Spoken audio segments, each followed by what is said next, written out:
Kaba finish share this video. Kaba finish share this video. Afia zugo. Ewo na mama zo afia. Ezoku na the afia do chaho successful. Manako ha na ewota ha onwe. 1 kobo ewota ha onwe and 1 naira ewota ha onwe. E wata go.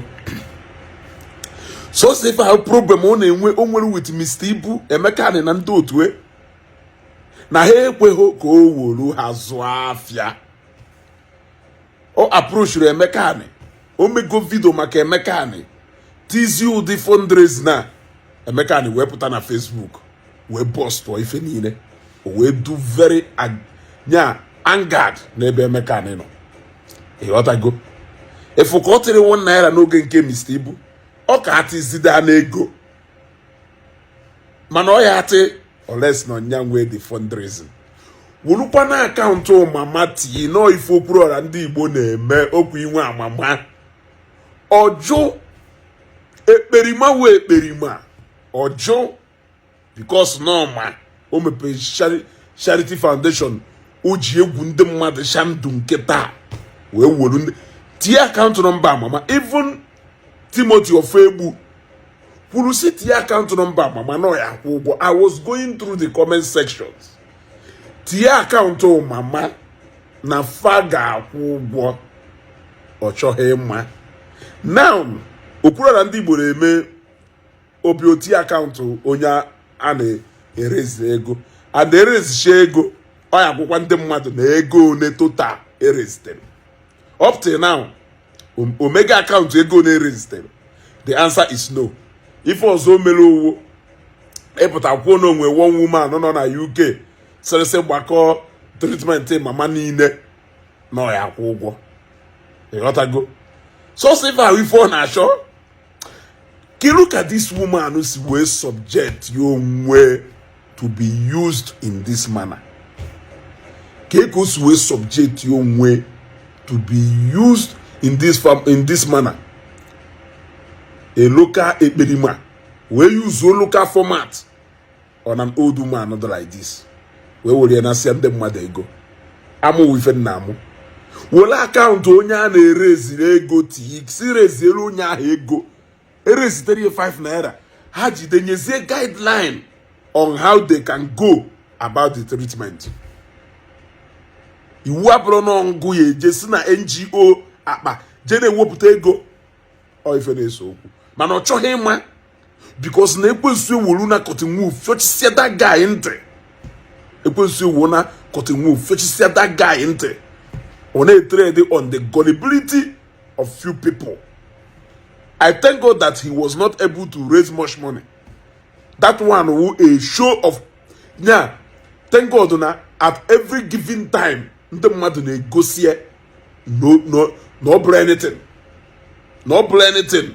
Agụgo news ebe one nke izi mgbe emeri arrest enweghị any protest. Nke bụ wụrụ mgbe ọ gbara ọsọ from Abuja gbarata mkpọ rigo n'elu moto na-efele ukwu isi aka na-efele afịa akpọ agasị na afọ mkpọ aka onweghị people arịa ya atọ people emodu ka ha ma onye ọwụ. Nke ịtọ wụrụ mgbe o mee crusade ya ụsọ nwunye ụmụ ya ịghọtago na mkpụrụ mmadụ 5 nke etiri as guest speaker bịa luo na-agwa so osisi okwu ịghọtago. Nke ahụ nke ịtọ nke na ọwụkwa this fundraising na omelu within 24 hours okwuruọra ndị Igbo raised 40 something million. He ka na-ajụ na nwoke na ibe ha n'ọnụ. Ị ga na-ajụ na nwoke na ibe ka ahụ n'ọnụ. Within 24 hours okwuruọra 80 raised 40 something million. Within 24 hours nwoke NGA raised even 1.5 million naira. What I go? That is to show you how irrelevant order. That is to show you how irrelevant order. What I go? That is to show you how irrelevant order. After going to see mama, I just hope na bashara the woman na who of ma. As far as all the concern, e will go so afia. If I go to them mother be steady, e bia ha na office here.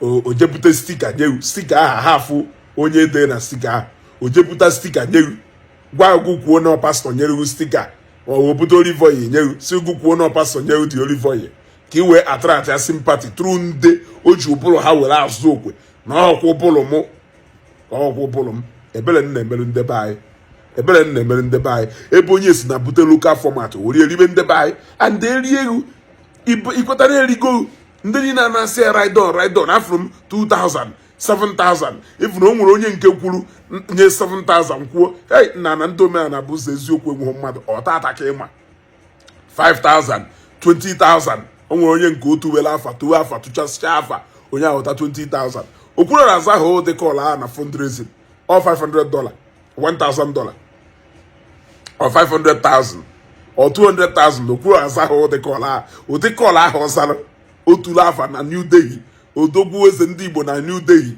ụta 20,000 ịghọtago unu ekwetago na ọ na-emego show of force bụ na wee kweta na ọ na-eme unu manụ unu enweghị mmadụ funu nwere ụsọ ndị mkpọtụ ha mepelu na ọfịs ka o were ndị mmadụ na-eriri ego ya were ndị mmadụ na-eriri ego eweru na nwaanyị a onye nke eni onye obodo eweru na-egbalụ view gbala ego Facebook tụgharị onye nke a worie na-etichakọ ndị mmadụ ego ebele na-emere this woman I don't know what will become her fate last minute I don't know what will become her fate echekwa nne akpọje na nwaanyị asịsị ebe ọ na-ana treatment amụghọ m na akpọjeni bodi ebe ọ na-ana treatment enye ulekwa ka ọgụnụ si na-enye ure ụnụ si na o nweghị ife ahụ eche na akpọje ga ebe ọ ya cost ego na ikpoje ebe a na-enye treatment ọnụ sị mama is dying mama is down eworie rezi ego ime onwe etu n'aka this local champion nọ na mkpọ afago sorry isi ime fundraising wole akaụntụ mmadụ mee fundraising for proper accountability daalụ.